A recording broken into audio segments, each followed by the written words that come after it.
Hello and welcome. In this section, we'll be talking about routing. So now we need to have communication between different networks. And that communication will be by using a router. We can have only one router in our network, or we can have multiple routers. If we only have one router, the process is pretty straightforward because router S is going to create the route dynamically.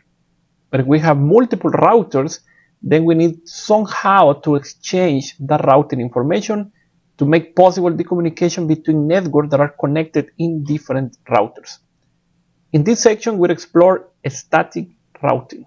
We'll understand the logic of the routing process, and we'll implement static routing in a topology with multiple routers to allow full IP connectivity in all our network.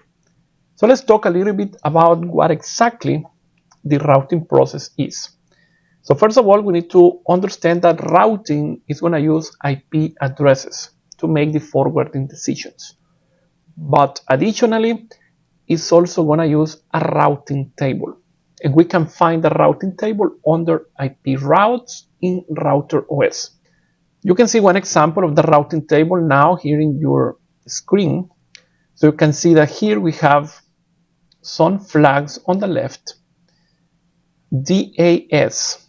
D stands for dynamic, A for active, and S for static. And then here we have DAC, that's dynamic, active, and connected.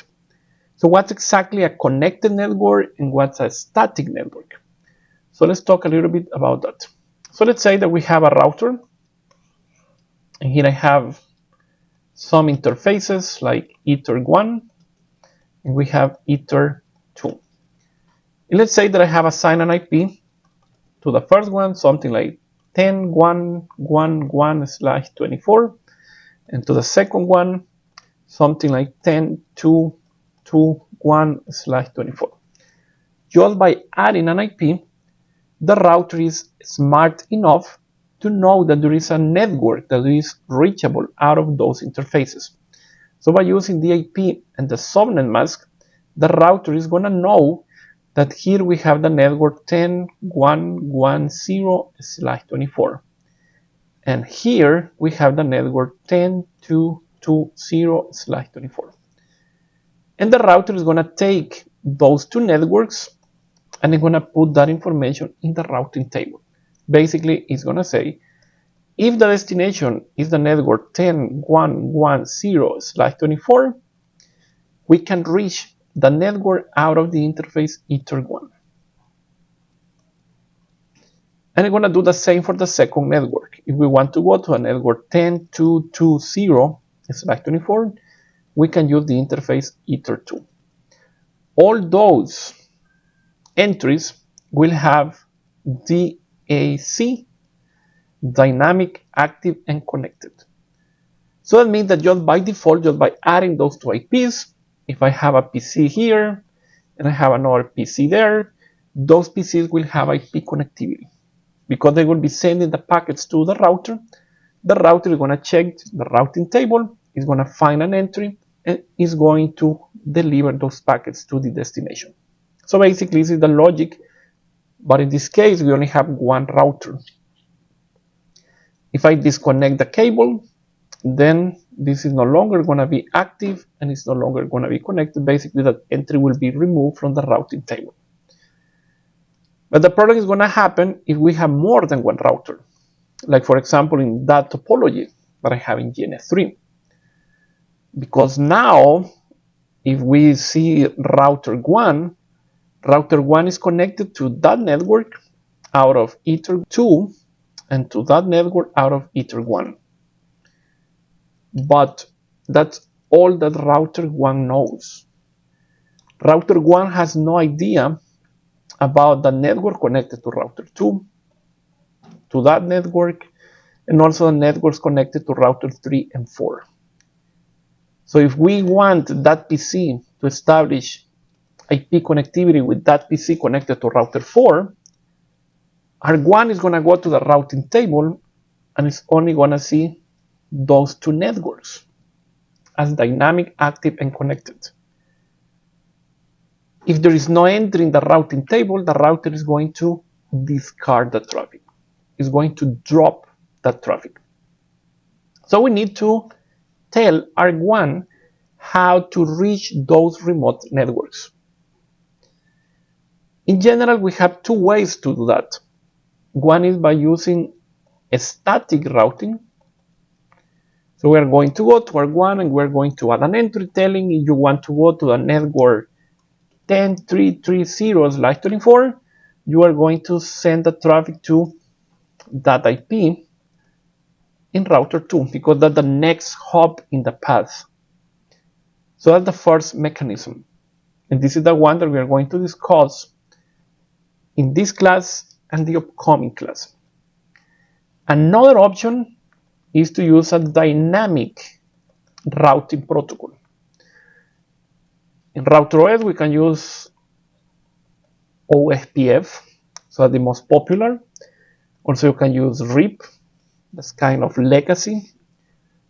Also, we can use IBGP, but the most common one inside our network is going to be ospf if we are using dynamic routing protocol.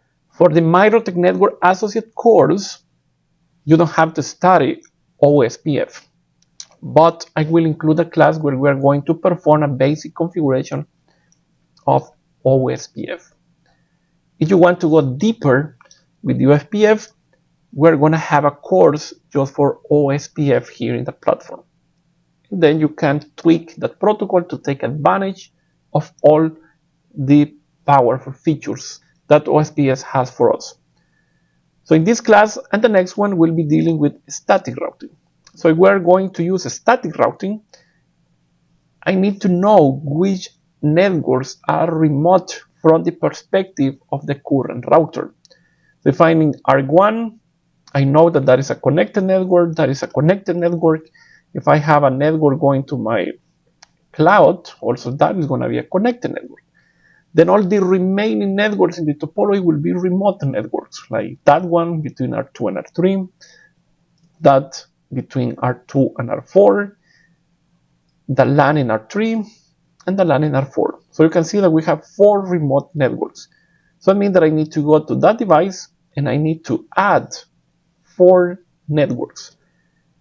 Another important concept when working with routing is that the next hop, in this case that we are dealing with the internal network, is going to be an IP that is directly connected. So for example, if I need to go to any of those remote networks, the path is going to be in that way. That means that ARC1 is going to be sending the traffic to R2. But we need to be specific about which IP in R2. That is going to be the IP that is facing ARC1. So in this case, 10.1.2.2. If we need to reach any of those 4 remote networks, ARC1 is going to send the traffic to the IP that is directly connected to it.